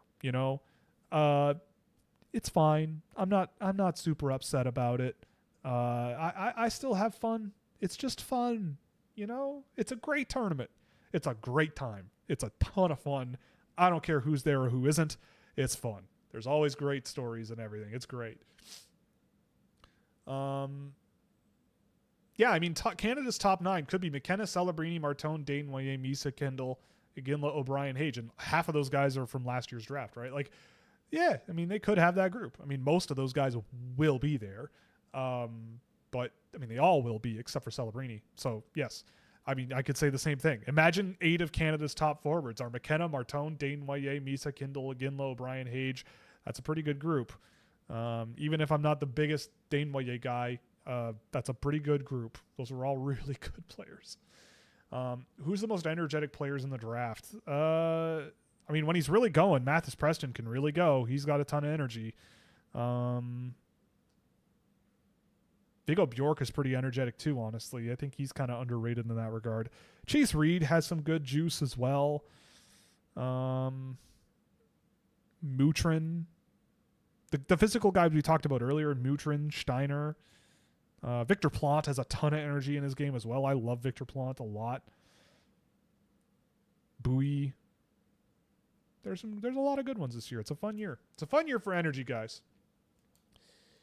Thoughts on Bryce Pickford already hitting the 20-goal mark? It's a little nutty even for an overage defenseman. I mean, yeah, like the kid can shoot the puck. That when I watched him last year, I've been watching him since he was 16. And I mean, he used to be a forward, I believe. And I'd be very curious to see what his shooting percentage is. But why is it? I Googled Bryce Pickford WHL, and his WHL stat card does not show up on Google. Am I an idiot? I must be an idiot. Yeah, he's second in the WHL in goals, which is nuts. He has taken 128 shots this year. So he's sitting at like what, 15%? Yeah, 15.6% shooting percentage for a defenseman. That does not make sense. And it like on its own it's amazing, and he is a heck of a shooter. So that's great. But that sounds a little crazy, doesn't it? Right? Like that sounds like something where it's like it's an amazing start, but unlikely to be maintained past, at least, if not this season, past the minor leagues. Like, you know, he wasn't a camp invite for the World Junior team. Like, I think watching Bryce Pickford over the last couple of years, I can kind of see why. But at the end of the day, though, like, yeah, the thing I noted about him last year was you give him the puck in the offensive zone, he's going to hammer it. And he hammers it. He hammers it for sure. Do you really think Belchitz is going after Bjork? No. I'm almost certain that Bjork is going to go way too late, but that's not what I'm doing. Would I take Viggo Bjork over Ethan Belchitz? Yes. Do I think an NHL team is going to do that? Probably not. Do I think an NHL team is going to take Ethan Belchitz way higher than I have him? Yes. This happened last year with like Dane Waye or whatever. It's like, I don't know why people seem to think that my personal preference and ranking of a player is what I think is going to happen, right? Like, if you want that, go read Bob McKenzie, right? Like, well, I guess not Bob McKenzie, but if you want to read that, there are other places to go read it, right? Like, that's, you know, millions of other people out there are probably going to have Ethan Belchitz at top 5, you know? NHL teams are going to salivate over this guy. I like him, but I watched Viggo Bjork recently, and we actually did it in the server together, right? Like, I think it was Bjork and then Belchitz. I don't think it was particularly close. And Bjork is playing in the SHL. And he's looking pretty good, too. I don't know. I like him a lot. Where would you rank Żurawski from last year if you did a redraft? Well, I can only really go off of my own ranking. So I'm going to look at my final draft rankings from last year. And, like, knowing what I know now about him,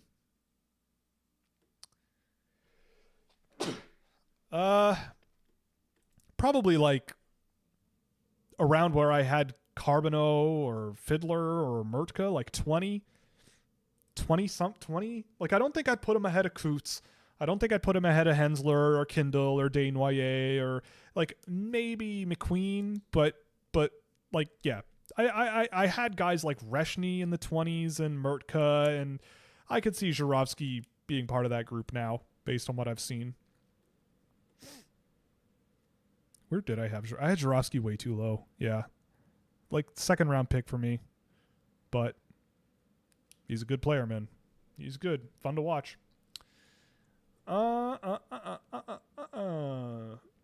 Any thoughts on Maxim Sokolovsky? He's certainly very big. He is humongous. He is humongous big. And there's that. I've watched him a couple times. I don't have him ranked. I don't know. Again, it's like he'll get drafted. Is he going to be a thing? I can't tell you if he is or not. I don't know. I mean, if his development goes really, really well, then maybe there's a defensive minutes eater there at some point. It's like, when is he going to be the number one guy on my list based on who I do like? I don't know. Maybe I need to see him more. I don't know. But from what I have seen, he's humongous. He covers ice okay, and I just haven't seen that much of a difference maker really at this level yet. What have you thought of Wasselin since moving to London? Yeah, Wasselin is weird. I love his energy and the skill level in his game, but I don't know if he's an NHLer. Like, he is pretty compact, and if you're like that, you got to be either really annoying off the puck, which I don't think Wasselin really is, or you've got to be really fast and agile and be able to escape pressure really, really well, which to me, Wasselin kind of doesn't really do all that well right now. Like, the thing Wasselin does really well is if you hit him in stride in the neutral zone and he has some room and time and space to play with, he'll dangle the pants off you. He's got speed. He's got energy. He's intense. There's a lot to like about Wasselin's fundamentals. But again, you're thinking strictly NHL, right? Like, what is his job going to be in the NHL, in my mind, and how confident am I he will get there? That's the question you're trying to ask, right? And the way you value my confidence level in that like, you know, like, you've got an XY graph, right? You have confidence that they're going to get there and where I think he's going to be, right? So if Wasselin is, for me, wait, which way is an XY graph, right? It's like, no, like this. Yeah. Okay. So you're trying to find guys that are up here, right? You want to maximize your confidence that they're going to get to the highest level possible, right? And so if you have a guy who's like, I can understand why a person like me would value a person who's more here, where it's like, I think there's a ton to work with. I think there's a ton of future, a ton of potential, and you got to work with them to get there. But I think if you do, it'll be really worth it. But my confidence that it'll actually work in the real world might be a little bit low. Fair enough, right? Like, I can see why you would disagree with me on that. That's just my personal view on things. Or you could go the other direction down here, right? Where you have a ton of confidence that they're going to be something that you can identify in their game. Even if it's not the most amazing thing in the world, you can and the NHL seems to love this. The confidence that you think you can get games out of a guy, right? So for me, when I look at a guy like Wasselin, I don't see this. I see this. Even less confident than I'm super comfortable with a skilled player, right? So for me, it's like a little much. Like, if Wasselin's a guy that, you know, I could easily see Wasselin being a guy that Carolina picks up in like the 6th or 5th round this year, because NHL teams are doubtful and Carolina just goes, yeah, but like, look at his data, look at his points from junior and like all this stuff, and the data points to this guy being potentially good value, like they did with the Philip Ekberg last year, right? Like, there's that. So maybe there's that. I don't know. I don't know. Nordmark versus Shilov, they feel like they have similar issues. Kind of, yeah, I would say so. I think Nordmark is a significantly more practical player than Shilov. Shilov is fancier. He is definitely skilled as heck. I think Nordmark also like has a more fluid skating stride and covers ice a little bit better, which is why I like him a little more than Shilov. Shilov is, I think, more frustrating in like when he tries to do the things he's really good at, frustrating, whereas Nordmark, it's like when he tries the things he really is good at, I think he does really well a lot of the time. It's just you don't see it as much as you really need to, I think, and so it's a weird sort of middle ground, like a weird dichotomy, but I see where you're coming from. Thoughts on Ilya Osipov? Boy, is that, I feel like if that's who I think it is. Okay, so a professional CS2 player, is that what we're talking about? A 20-year-old from Russia? I don't watch Pro Counter-Strike. Ilya Osipov. There's many on Elite Prospects, so you're going to need to be more specific, because all of these teams, unless you're talking about the CS2 Pro Russian guy, but you're going to need to be a little more clear about who you're talking about. I guess that answers your question. I have no idea who you're talking about. I feel like Brian Rust is destined to be a Duck. Honestly, yeah, I could see that too. It seems like destiny. I would agree with that. How do you trade? Well, how do you win a trade when you give up Quinn Hughes? I think the only way you win a trade, if you're Vancouver and you trade Quinn Hughes and you think that based on the way the team looks now that you'll turn it around and be competitive for the long term, I don't know. Maybe I'm wrong, but I think you're kidding yourself. Whereas I think if you take the route of Quinn Hughes and maybe think of it as like when the LA Kings traded Mike Richards, right? Now Mike Richards was not the player that Quinn Hughes is in terms of value, but that brought in Jeff Carter, Wayne Simmons, and a first-round pick that was Jakub Voracek, right? So if you end up with a trade that looks like that in retrospect, where it's like we lost a really good player, an elite-level player, but we got in return 2 really serviceable young players right away and nailed that first-round pick, that's a different story, right? But that's really hard to do and win day one, right? It all depends. You know, like if it's Dawson Mercer, Simon Nemec, and a first-round pick, I don't think that's a great deal, which is what I think was thrown around, but that might also be I try not to pay too much attention to the riffraff until a trade actually happens. Just I don't have the time anymore, to be perfectly honest. But we'll see. It's difficult though for a player that good. You know, it's like how do you win a William Nylander trade? How do you win a Sidney Crosby trade? How do you win a Connor McDavid trade? It's like I don't know the answer to that, but it's difficult. I know that. Boy, the Canadian team has a lot of centers on it this year. Gee whiz, look at that. I'm just noticing now. There are 5 players on the entire roster listed plainly as wingers in my database here. That's kind of funny. Well, I guess if you want to win, you got to have centers. What would Burchild need to do to make it to the NHL and in what role? Yeah, Burchild is a high risk, high reward for me. Like another one of these, like we'll bring back the graph here. He's up here. I think he's a more high pace and more deceptive and cleverer version of Wasselen. So I'm a little more confident in Burchild than Wasselen, which kind of moves him this way a little bit. But I still think the likelihood of getting there is really low. Being a great college player, I think is very sure. I'm quite sure he'll be a very good college player. The skill level and the energy and the slipperiness of his skating and his playmaking are all really, really high end. For me with him, it's like he's got to be probably, I would say, one of the quickest, if not the quickest guy on the ice if he's going to play his style at the next level. He's got to be able to play with a dynamic ability to create space for himself that I've seen here and there, but not nearly often enough to be like sure of him being an NHLer. So again, he's a guy where it's like I could very easily see him being a guy you snag as a high-end upside bet in the second or third round that I would very easily be convinced to not draft in the first round, just because I do think there's a high likelihood that he's just a good college player, good AHL player, and maybe not quite an NHL player. But it's possible. It's not impossible. I like him a lot. He's a lot of fun to watch, but he's got to become either extremely quick, extremely agile, extremely skilled, or a rambunctious forechecker, all of which I don't think he's quite on that level yet. But if he does preferably all of those things, then he could be a heck of a player because he is creative and skilled and fun as it gets. He's an interesting one. I was pretty down on him early in the year. I thought he was one of the best, if not the best, NTDP guy consistently at the Top Prospect Series. But again, like that NHL bar, that barometer is pretty strict.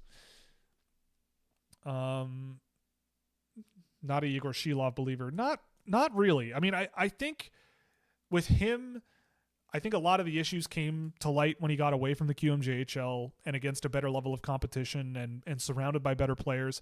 Like the skill level is undeniable with him. I think his ability to sort of move the puck around the ice and dangle guys and attack guys one-on-one, like it's really, really good. But in terms of his overall impact on the game, I've always felt him to be pretty limited. And especially as a center, like he really seems to be that like skilled offensive center that people should be a little scared of based on what they've said in prior years that they're spooked about with skilled centers.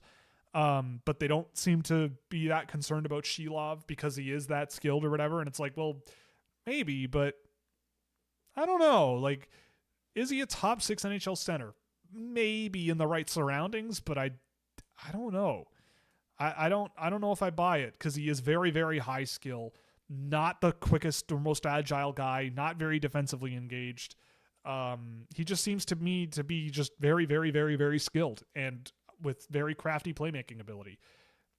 You know, like, are we looking at this year's Zhuravsky? Maybe, but I feel like Zhuravsky did have some better wheels under him than Shilov does, and a better shot, I think. But at the end of the day, I don't know. Time will tell. Last year, the Canes acquired Rantanen and couldn't re-sign him, so they traded him. Could you see a team doing that intentionally with Quinn Hughes? Acquire him for the playoffs and trade him again next year? If I have the chance to get Quinn Hughes, I probably want to keep him. I see what you mean. I think in general, that's probably a good thing on paper. Like, if you're playing a video game, that would be a fun thing. But, like, I'm imagining myself on the phone hanging up and going, holy crap, I just got Quinn Hughes for my team. And I can't imagine the next thought being, okay, like, what could I get for him next year? Right? My thought is, oh my God, I just acquired one of the best defensemen, if not the best defenseman in the league. Hell yeah. You know? Now, I probably wouldn't also acquire him if I wasn't absolutely certain and heard it straight from the horse's mouth that he was willing to stay with my team. You know, it would really piss me off if I acquired him and he was like, I'm actually going to walk. I'm good. Like Rantanen did. But you said intentionally, and I don't think I would intentionally do it. I think a team that could land him is landing him with the intent of saying he's 26 years old. We're going to keep him until he's 35. You know, he wants that 8-year extension after this is over. We're giving it to him because he is a Norris Trophy candidate guy that you just don't find very often. So we're going to, you know, would you do that with a Cale Makar? Probably not, right? Like, you don't go out and get a Cale Makar and go, what could I flip him for? You know, unless they, that's kind of how I feel about it. Ty Murchison might play his NHL debut tomorrow. Again, okay. Guys make it when someone calls him up, you know? It's good for him. Great. That's pretty wild. I did not expect that out of him, but can't take it away. There you go. Is there any hope left of Lafreniere becoming a top line player? I don't think so. I don't think so. Like, that is a wild trajectory for him. Like Lafreniere was his most productive when he was a first line player, but he was playing with Panarin at that time. And from what I remember, he was like the complementary piece on that group. I believe his center was Zibanejad, I think. And so it's like, I don't think he brought enough to, like, I don't know. I still just keep going back to that draft in my mind when this comes up and going, and I remember thinking this at the time. It's like, Quinton Byfield seems like the perfect New York Ranger. And I imagine the Rangers with Quinton Byfield on the team right now, he is a star. STAR star. Not that he isn't already by being as good as he's been in LA, but there's something about the way the Rangers like to play, and historically and culturally and all of that. Like, I know the Kings probably love having Byfield around, but I also get a feeling in my mind that Lafreniere in LA would have been a much better trajectory and a much more interesting storyline, because it did not take very long after watching Lafreniere in his NHL rookie season that he did not look NHL ready. It just did not seem that way. And instead of like sending him back to Quebec for a year or whatever, or getting his legs back or whatever, he kind of slowly, like, he looked really heavy on the ice all of a sudden and turned into a bit of like a checking forward. And like, that's never really what he was in junior, but it's like, I could see how the Rangers would look at him and try to turn him into that. And I don't think it's going to work. And now I think you've just like kind of gone too far, and I don't really know what you do. Do I think he has a Capo Caco style resurgence if he gets traded or something somewhere else? Maybe, but I don't know how you trade that that contract is like brand new and it's a lot of money. So it's not like Caco, where Caco had very little, risk and leverage or whatever, like Lafreniere does. hypothetically speaking, of course.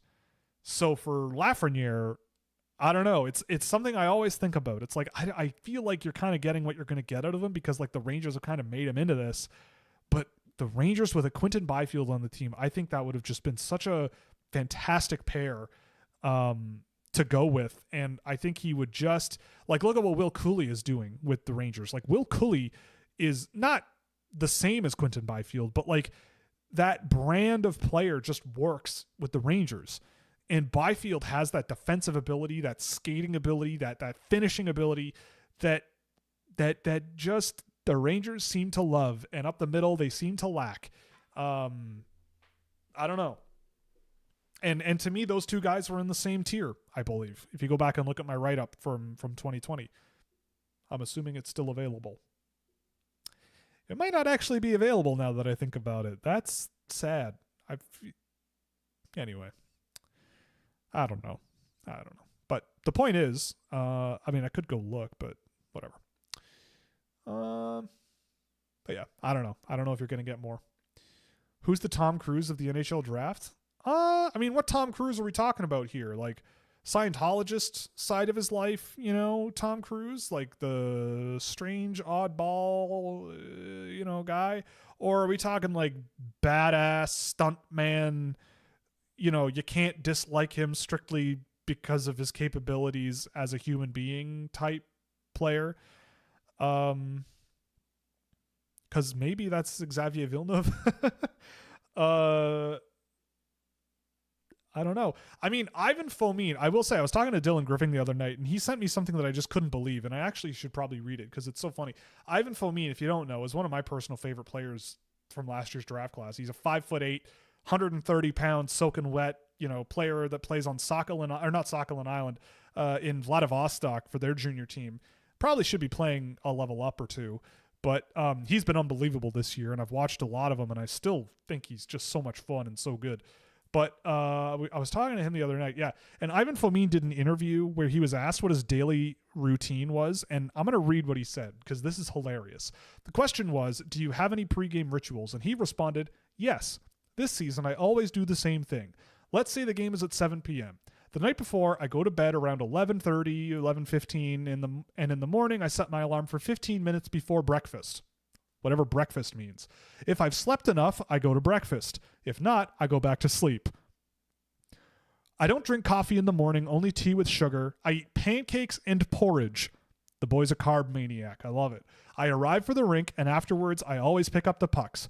Usually the guys on duty do this, but I'm the last one on the ice, and I can pick up 3 or 4 pucks and leave. For lunch, I always have pasta, borscht, or chicken soup, and a salad. Always Caesar salad. Then I talk to my parents for an hour. Then maybe watch TikTok for a dopamine rush. I go to bed for 2 hours, set my alarm for 4 p.m., then I turn on some music and go to the game. My playlist is always the same. I come into the locker room, immediately grab 2 bananas, an oatmeal cookie, 2 or 3 chocolate bars, and make a coffee with milk. I eat, and I prepare my stick. After the meetings, we go over the power play. Then I go for a dry warm-up, finishing with push-ups, get to the locker room with 18 minutes left before I go on the ice. At away games, it depends on my mood, but at home games, I'm always the first one out, exactly 3 minutes before warm-up. I'm already on the ice. I shoot the puck first, sit down, and stretch. The next question is the same music playing along the way. I've had a same playlist for about 2 years. I could add new tracks, but it's only a 15-minute drive from the training center to the arena. It takes me a minute or two to get to the bus and another minute to get to the arena. The whole thing's about 20 minutes, so I don't really have time to listen to anything new. I like what I'm playing, so I never get tired of the songs. I only listen to these songs on match days. I know every word and every beat. Then he mentions some songs that he listens to. One of them is Yeah by Lil Jon. This kid should be the first overall draft pick, I'm telling you. Then they ask what he's doing on the plane. He watches movies. Do you make your own music? He said yes. He's best friends with Anton Shkolny, and they write rap music together. His mom listened to it, and his mom didn't know that it was him, and she apparently said that she liked it. Take that for what you will. He wants to put the music out on TikTok and go viral and everything, which, hey, I'll support that every day. This guy's a Riz maniac. He seems to be aura farming a lot in his personal life. So Yeah, that's the side of Tom Cruise, maybe the bit of an oddball type thing there. But that's what I loved that. Is Bjork better a center or a winger? I mean, almost certainly he'll be a winger. But the more we watched him in that game that we did last week in the server, the more we all kind of went, could he actually, like with the right NHL team, could he get the Tim Stützle treatment and be the guy everyone thought was going to be a winger and actually be a center if you give him enough reps? Because yes, he's very small. Sure, right? He's not the biggest guy in the world, but his skating has improved pretty immensely since last year. His skating ability is great. He is more physical than you might think for a little guy like that. And his playmaking ability, his vision on the fly, his give and goes, they're all great. Like, I'm not so sure I want him playing with the boards as much. I kind of want him in open ice. I kind of want him as that sort of smart, supportive player. And the more I see of him, the more I kind of go like, yeah, maybe I do want this guy up the middle and I'd try it and see how it goes. I don't know. I'd be pretty certain that he'll end up a winger at the end of the day when all is said and done, and I wouldn't be surprised if that didn't work.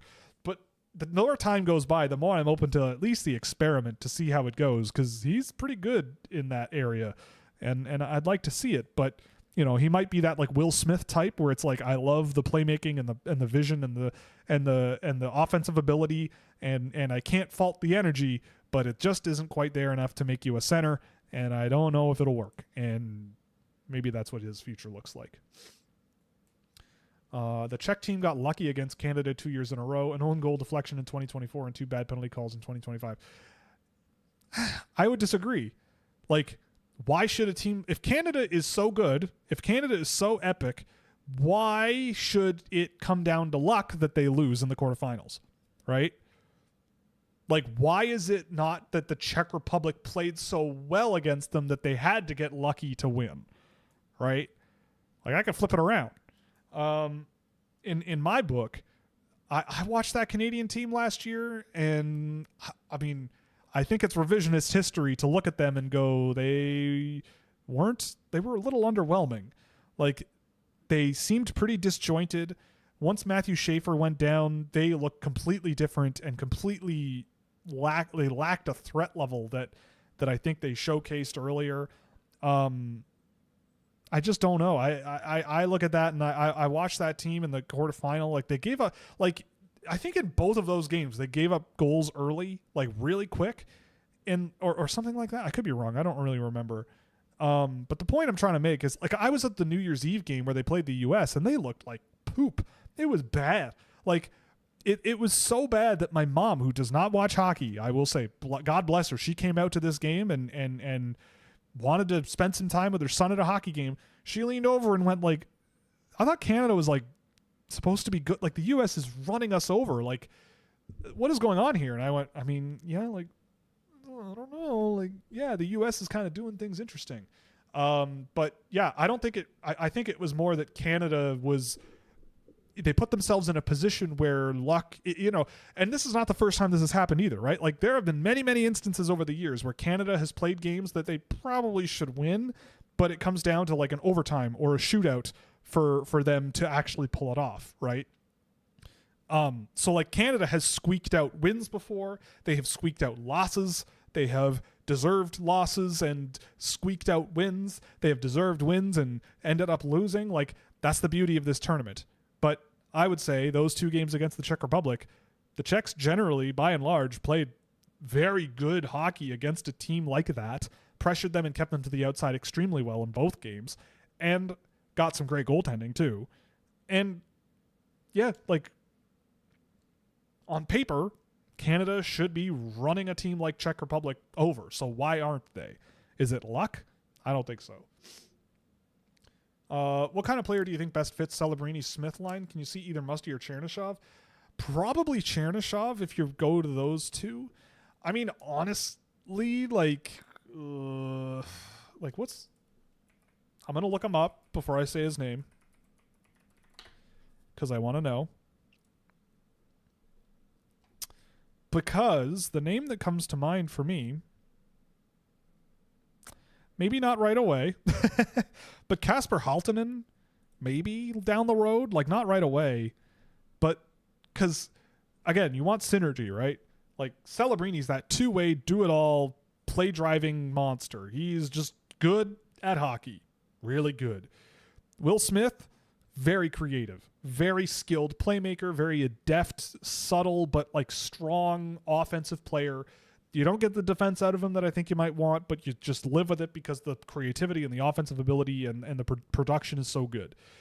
You throw a guy like Halton on that line, I probably would go Chernyshov, but as a dark horse here, I might throw Halton out there because he's that physical presence. You can sort of let him be that trailing forward, the lower pace guy that can sort of be the more defensively two-way oriented guy that's behind play a little bit more, and have him be that like finishing threat because he's such a good shooter, and have him be that guy that, hey, like in the offensive zone, buddy, you might not touch the puck a ton, but you find some spots where you can get open, whether it's in front of the net or in the faceoff circle, and you make yourself ready and open for a shot and you holler for it. Someone like Smith or Celebrini will find you and tee you up, and you better slap that thing into the net, right? Like that's the role I could kind of see working for him because he is a physical player. He does have some good hitting ability.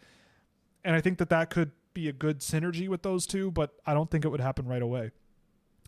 But like looking at the San Jose Sharks, like I don't know on their roster right now. Like, have they tried? I don't know if they've tried to Foley, but that is sort of similar, kind of, sort of. I don't think they have anyone right now that I would say is a no-brainer for that kind of a combination. So, yeah. Something like that. Does Bjork have an NHL top 6 skill set? I think so. I think it's pretty clear that Bjork is going to get the like Victor Eklund style treatment where he goes like 15th and everyone goes, how did that happen? But the NHL disagrees. Toffoli has not been good this season. I'm not surprised. Like he is kind of he is my age. Like he's 35, right?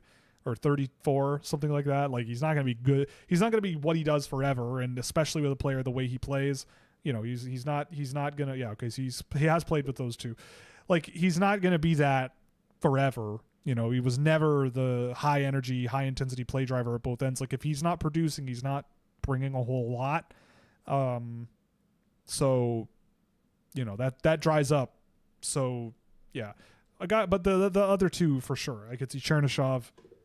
I was just looking for a guy on the team right now that I would probably try with them.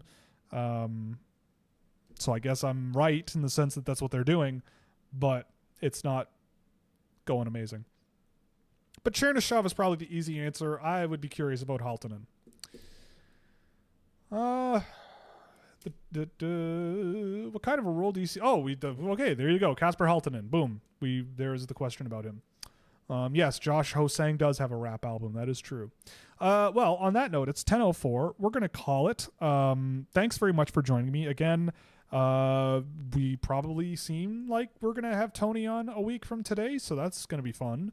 Hopefully, I have my rankings done by then. If you haven't already, consider a subscription over at Scouching.ca.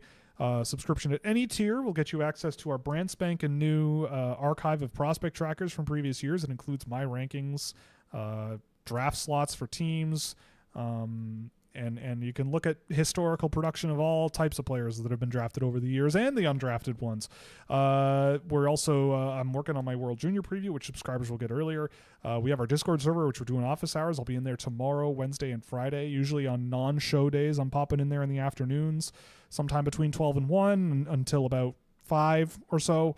So if you want to watch some hockey, we can do it in there. Watch me do my work, watch me do my job. So you know I'm doing things, and I have actual thoughts. So there's that. You could do that there as well. So thanks for joining me. This was a lot of fun. We'll see you Thursday afternoon. Again, it'll just be me, so we'll do this all over again. Thanks for joining me. And until we see you again, thanks for joining. Love you very much. You're all great. It's all fun. It's all games. It's all good times. And yeah, we'll see you then. All right. Have a good one. Bye.